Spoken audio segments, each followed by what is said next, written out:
You can rely on them. They've been thoroughly vetted by Tea Party Patriots, Heritage Action, Freedom Works. You don't have to do your homework. Just get involved. The homework's been done for you. Ben Sass is the one in that race in Nebraska. The primary date is May 30th. Okay? Next, we have Kentucky. Challenging, you got it, Mr. McConnell. He's got to go. Now, I have percentages on scorecards. You heard Karen speak earlier of scorecards. Heritage does a great job, so does Freedom Works. Okay? Now, Mitch McConnell's interesting. He's got a 73% scorecard in voting the way he needs to vote to be a true patriot. But what's interesting is that it's deceptive. He has voted the way we would approve on bills that he knows are going to pass anyway. So that's been his little scheme, and all of you here are very involved. You would not be in these seats, and you've seen the man at work. He's got to go. Ben Sass can do it. Matt Bevin. Matt Bevin is the candidate. Now, by the way, you saw earlier cards on your chairs.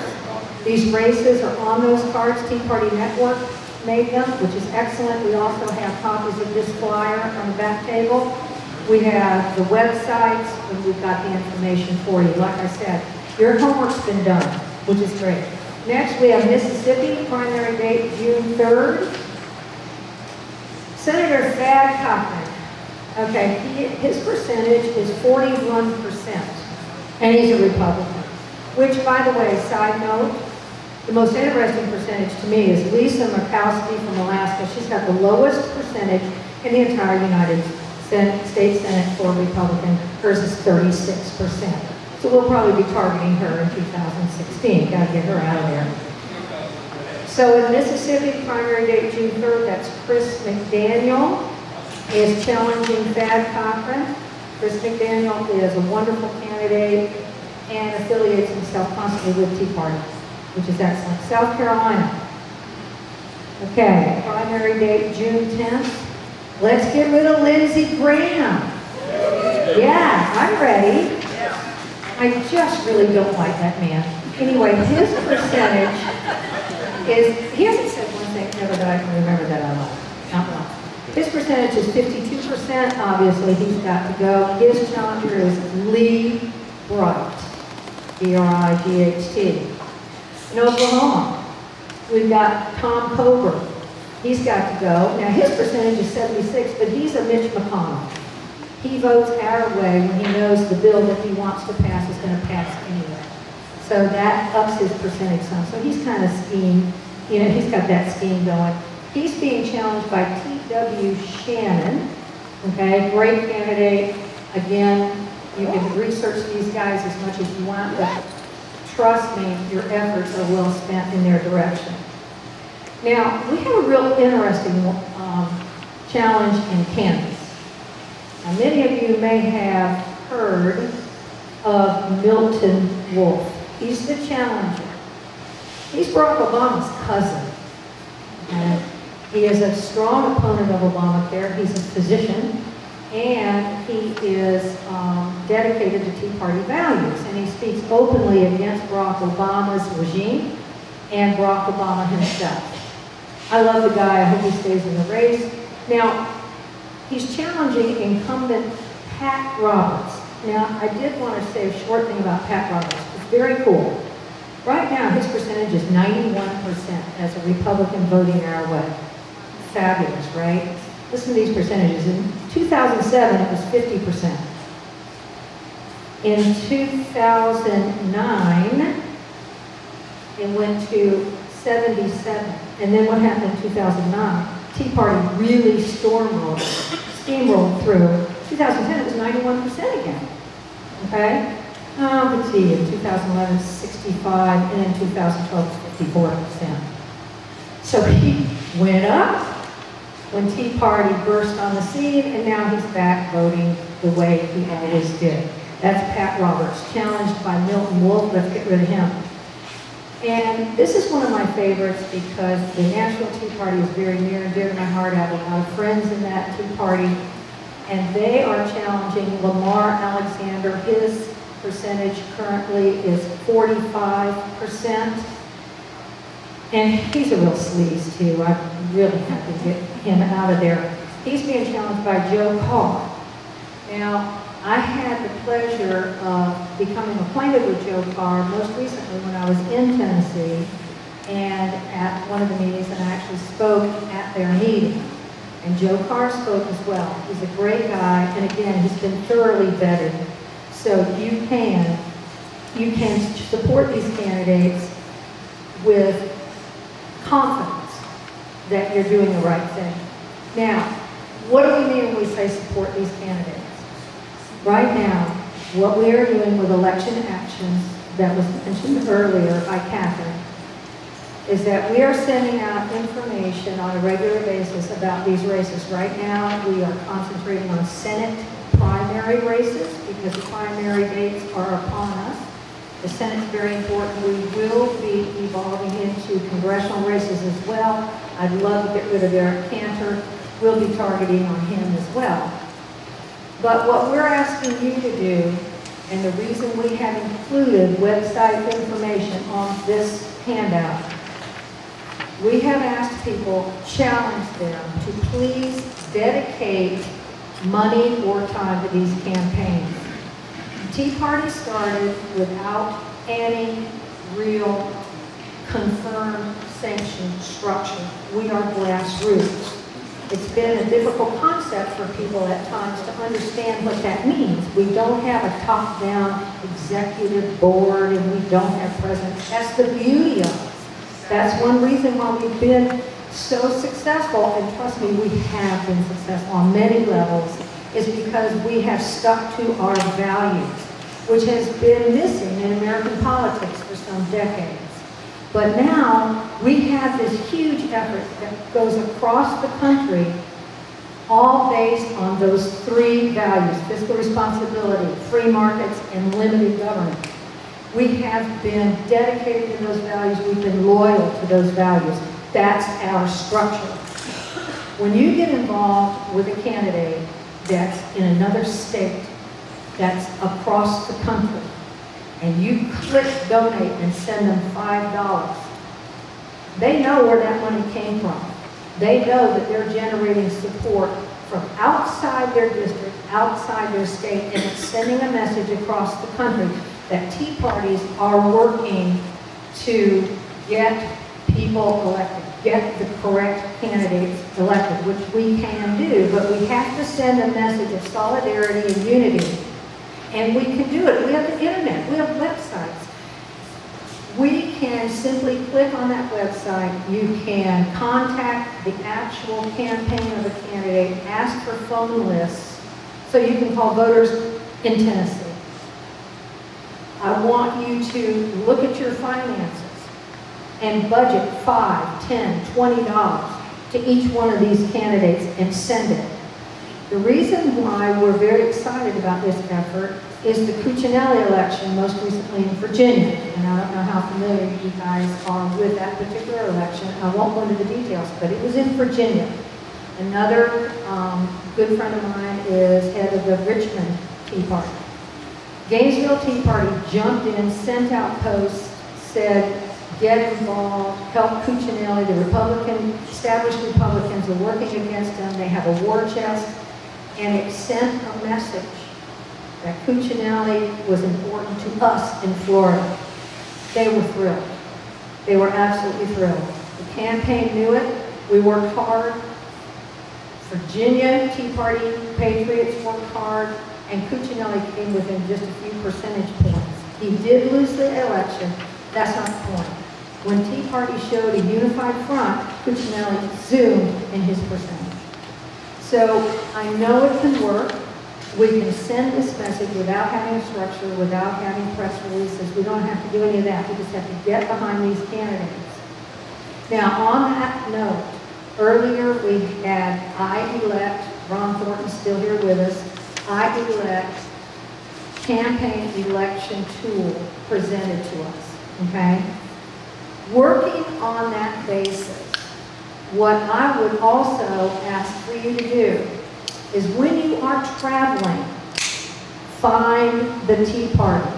Where are you going? Are you going on vacation this summer? We've got an entire election season going. Where are you going? Are you going to Virginia? Going to Richmond? Look at my friend Larry Norfolk. Get in touch with him. Say I'm from Florida. I want to come to your meeting. It's very gratifying. We love it when people come from other Tea Parties to attend our meetings. Whenever I travel, and as a matter of fact, you'll be happy to know there is a Tea Party in Napa Valley. I was there. Who knew? I know. And they were thrilled. Well, we're more socialist in Alachua County than they are in Napa Valley. I just thought we compared notes. Alachua County won. But Tea Party is everywhere. And when you travel and when you present yourself and say, hi, how you doing? I'm from North Central Florida. This is my Tea Party. I'd love to come to your meeting. Email them. Get in touch with them. Visit them. First of all, you'll have immediate friends. Everybody thinks like you. It doesn't get any better than that. And it sends a message that Tea Parties are working together. We don't have to have our structure.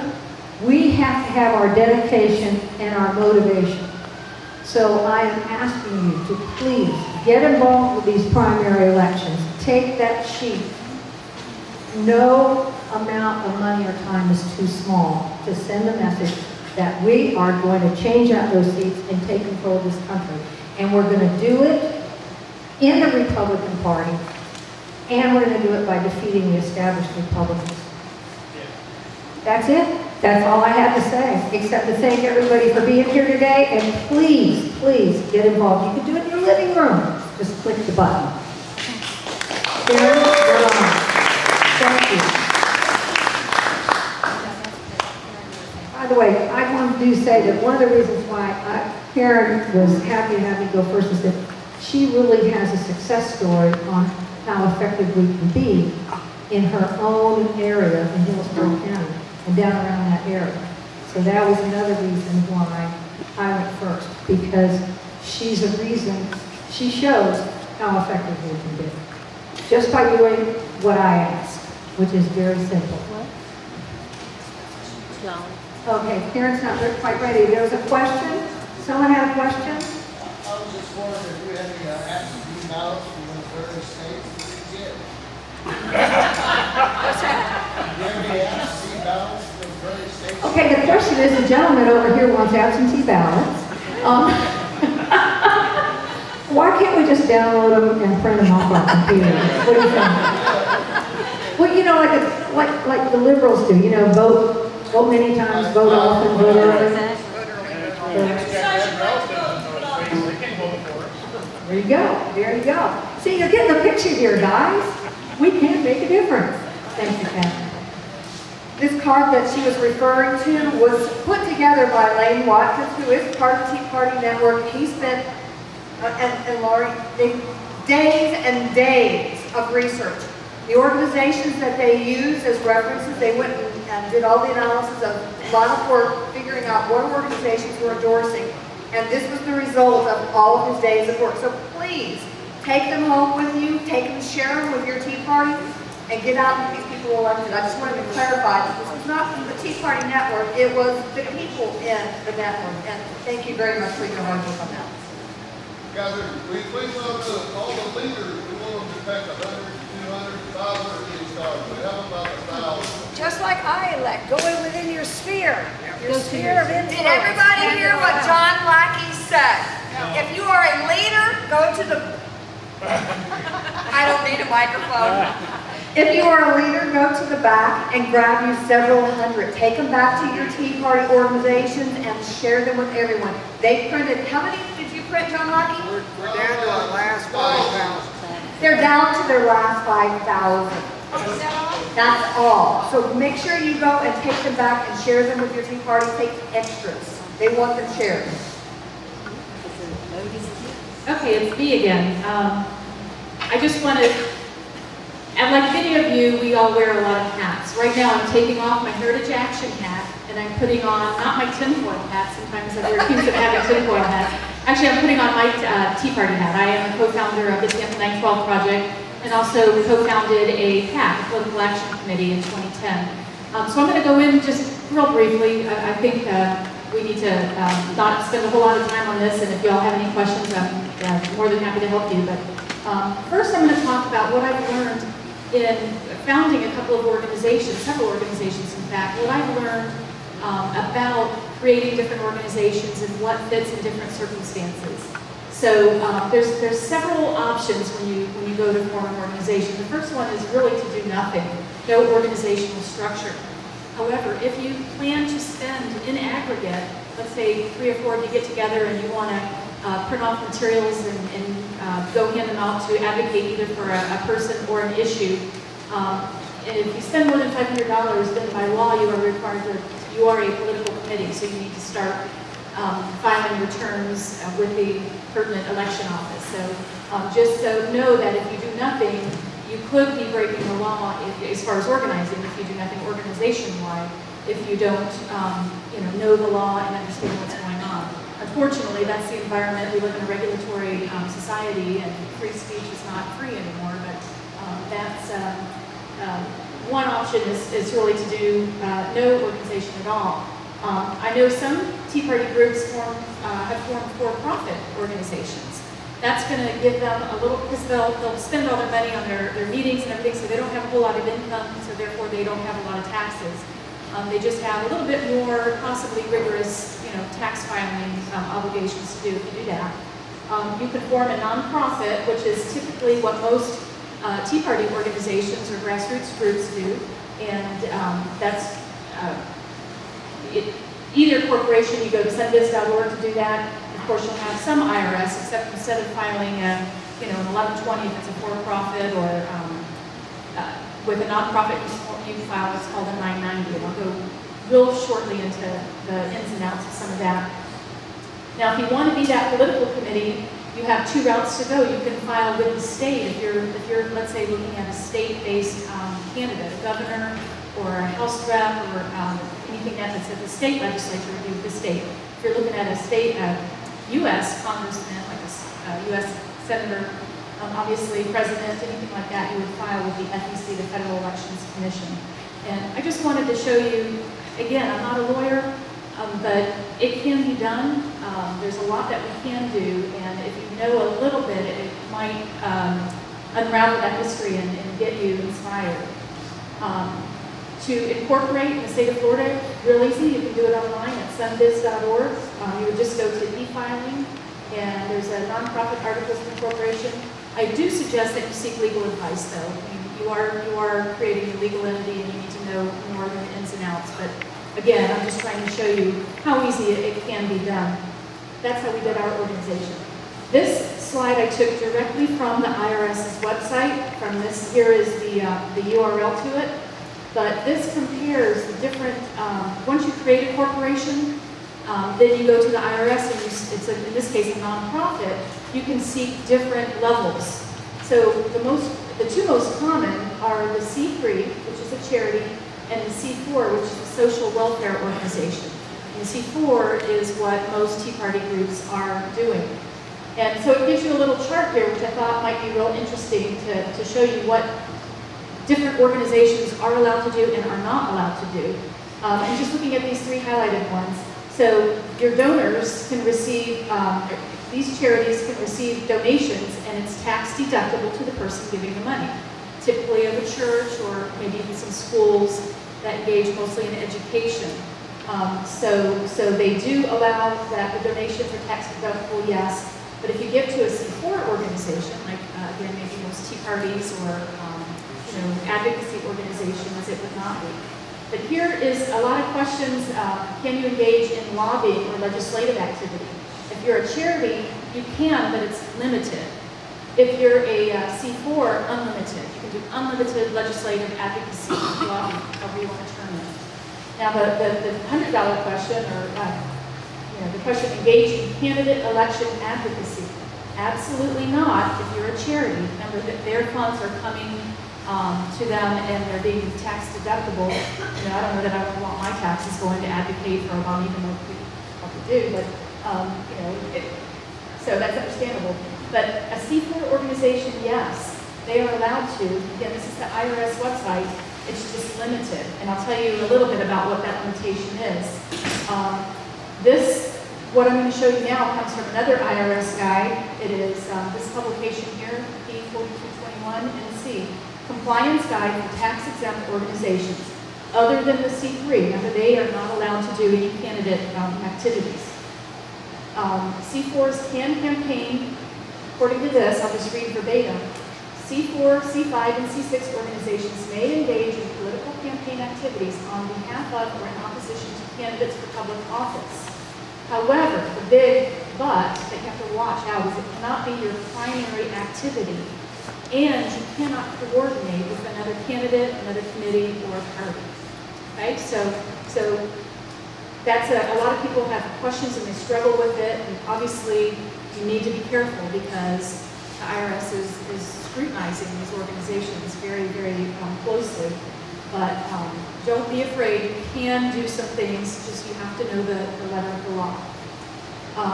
C4s can also create a segregated fund for political activity. So in lieu of using the C4 funds, an organization can establish a Section 527 political organization. It's called a separate segregated fund, and they can work that way as well. I said before, C4s can do unlimited lobbying, according to that pamphlet.